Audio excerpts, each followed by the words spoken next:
Sir, pabor po ba kayo sa impeachment? Oo, kasi nung panahon ng tatay niya, lagi kaming nagtatago, akala namin kami nasusunod sa tokhang.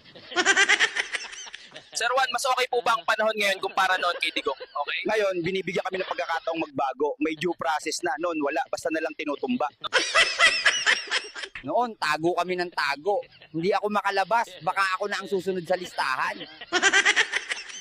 Biktima lang kami ng mga D-Lord. Dapat yan ang hulihin. Hindi yung addict na ang tanging dala lang ay lighter, foil. Ano po ang plano nyo kung kayo ang naging presidente? Una sa lahat, libreng pulutang kada kanto. Tapos, bawal ang curfew sa mga walang jowa.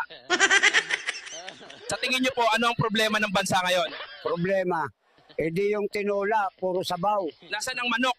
Ha? Nasaan ang manok? Sir, ano ang solusyon nyo sa korupsyon? Simple. Ipalay detector test lahat ng politiko, real. Habang naka-polygraph, may karayom sa upuan. Sir, sino po ang may kasalanan kung bakit naghihirap ang bansa? Walang iisang may sala, pero sure ako, hindi ako yon. Sir, may solusyon po ba kayo sa traffic sa EDSA? Simple lang. Gawing one-way lahat ng kalsada, papuntang palengke. Anong solusyon nyo sa pagtaas ng kriminalidad? Lahat ng magnanakaw, lagyan ng bell sa bewang para alam ng lahat kung nasaan sila.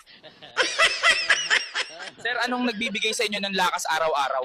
Yung utang sa tindahan, bang kailangan kong mabuhay para mabayaran yon. Sir, ano para sa inyo ang tunam na tagumpay? Yung makautang ka nang hindi ka hinahabol. Sir Juan, kailan nyo po balak abutin ang pangarap nyo?